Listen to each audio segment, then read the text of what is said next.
चुनाभट्टी परिसरातील पालिकेच्या माँसाहेब सौ मेनाताई ठाकरे प्रसूतीगृहात मूलभूत सुविधांचा अभाव असल्याचा धक्कादायक प्रकार समोर आला। माजी महापौर किशोरी पेडणेकर यांनी अचानक भेट देत रुग्णालयाची पाहणी केली असता अनेक त्रुटी उघडकीस आल्यात। यावेळी स्थानिक नगरसेविका राणी एरुणकर यांच्यासह केलेल्या पाहणीत स्वच्छता, उपकरणाची कमतरता आणि व्यवस्थापनातील ढिसाळपणा स्पष्ट झालाय। या प्रकारामुळे संतप्त झालेल्या किशोरी पेडणेकर यांनी पालिका अधिकाऱ्यांना चांगलंच धारेवर धरलंय। 2022 पर्यंत बऱ्यापैकी डिलिव्हऱ्या होत होत्या।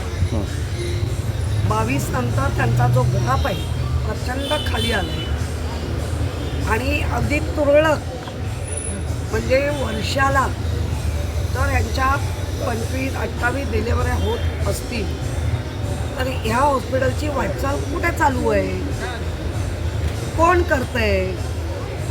कारण आता मुंबई महानगरपालिकेच्या ह्या अशा वास्तू प्रायव्हेटेशन करण्यासाठी जे काय आधीच 2022 पासून ज्या काही प्रक्रिया चालू झाली,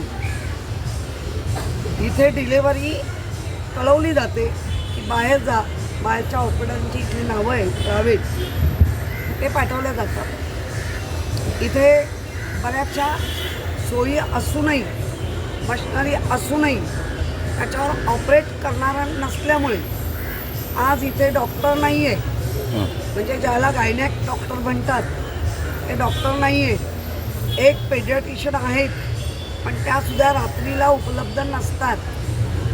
बऱ्याचशा डिलिव्हऱ्या ह्या दिवसभराच्या याच्यापेक्षा रात्रीच्या डिलिव्हरीची संख्या जास्त असते आणि रात्रीच्या डिलिव्हरीमध्ये जे बाळ नुकतंच जन्माला येतं त्यांचा संपूर्ण चेकअप हा पेडियाट्रिशियन करत असतात। जन्माला येतानाच एखाद्या बाळाला श्वासाचा आजार होऊ शकतो किंवा काही ते पेडियाट्रिशियनला कळू शकतं, पण इथे पेडियाट्रिशियन नाही। स्टाफ आहे, नर्सिंग स्टाफ बऱ्यापैकी आहे, नर्सिंग स्टाफ बऱ्यापैकी कामही करते, पण सगळंच नर्सवर सोडून चालत नाही।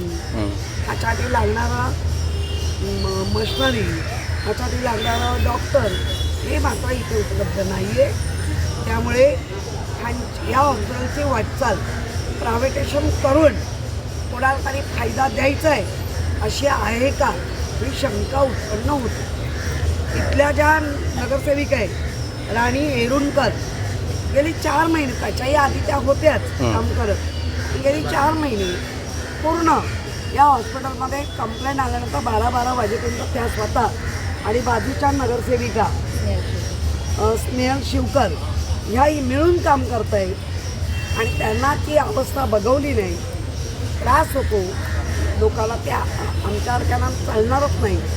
म्हणून मला त्यांनी आज विजिटला बोलवलं। मी नक्की आयुक्तांकडे त्याचा विचारणा करेल।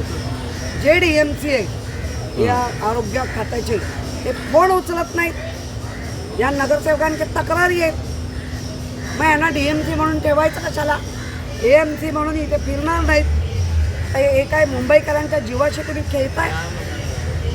जी बालकं या भारताचे नागरिक, या मुंबईचा नागरिक, त्याची जन्मताच हळसाण